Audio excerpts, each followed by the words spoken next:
My people, welcome to today's gist. The one I get for now today now, doors don't begin open for our Nigerian brothers and sisters. Because as it be like this, Saudi Arabia don't decide, say they want to recruit Nigerian doctors. Say anybody will be doctor, we don't ready to move. In fact, begin pack your bag because of say what opportunity there for now. And most of them know say our Nigerian doctors don't go on strike for a while now. Because they complain, say, make our Nigerian government at least pay them their money well. Or at least if they don't go pay them, may they put in the basic amenities where they need. The things where they go need to take operate, may they put that down. But as people like our government now, but more don't block their ear, they don't want to do anything about them. Now what it makes Saudi Arabia now consider this one as opportunity. They can't decide say they go begin recruit our own doctors. And as it be our doctors, they're ready to jackpot. In fact, single one, not even they ready to stay inside this Nigeria. My people beg, make now follow me watch. Nigerian resident doctors have been on strike for almost a month in their demand for better working conditions, and negotiations with government have failed repeatedly. And the prospect of working for the Saudi government is now seen as a big escape. The federal government is showing the cold shoulder attitude, doesn't show any kind of responsibility or being careful about the situation. I can't imagine, I can't believe my Honorable Minister of Health came out and he threatened us. So I think it does not make sense, or doesn't make much. I mean, it wasn't the situation.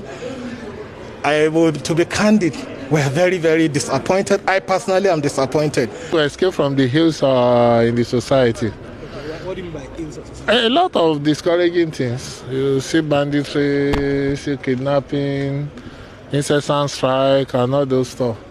And if you can get a place where you can walk, a place that is calm, a place where you can use your skill and you can be well enumerated, is it not better? I left medical school April 2011. My teacher is here. My own teacher, the first person I cited here was my teacher, a seasoned pediatric consultant. You know what it means? My teacher that taught me how many years ago, I'm giving up on the country, on our leaders, and I come here to meet my teacher.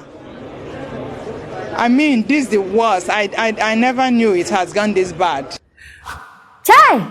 On I say these doctors, they don't really pour out their mind. It be like say this whole thing where they happen inside Nigeria self, join to make them even go on this strike.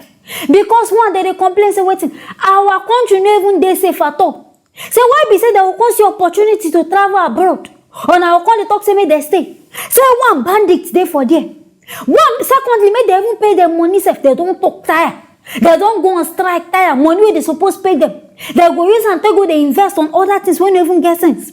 And this one now, Saudi Arabia don't see and say waiting. Then these people get skills. They're ready to work. Now waiting make they want to invest in these people. But I beg, I don't understand our government. What did they delay on her? Because I won't even talk. What did they make on her make this decision where we say, oh, I don't want to pay these people? Because to me, I don't even see the whole reason we say these people go on strike. In which one I know say people life they in the hands of these people. If these people no work now, so people go begin die. So I know this one, anything where they need, other carry and give them. Which one be doctor go they use your own personal money, they buy equipment, put inside government hospital. Or now here that kind of thing rich. It means I not even carry patients. In fact, the Nigerians where they are, in a no carry them put for mind at all. Or now just say anything when I want to do, may they do. The one wey come surprise me now, the girl will come outside talk say her own teacher. Person wey teacher medicine, have been a doctor this thing. Himself come outside, come they find haba. Now so the country don't spoil it. Your own teacher self no get work. Himself come outside, they find work again. For how many years? Hey! Nigeria.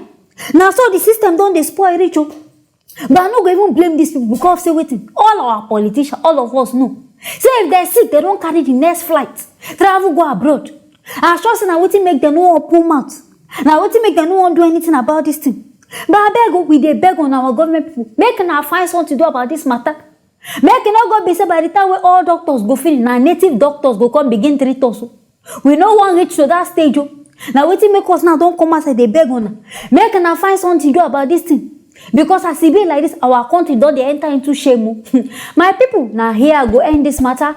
If you not get anything to talk about them, make na write them inside the comment section. Make na stay tuned for the next video.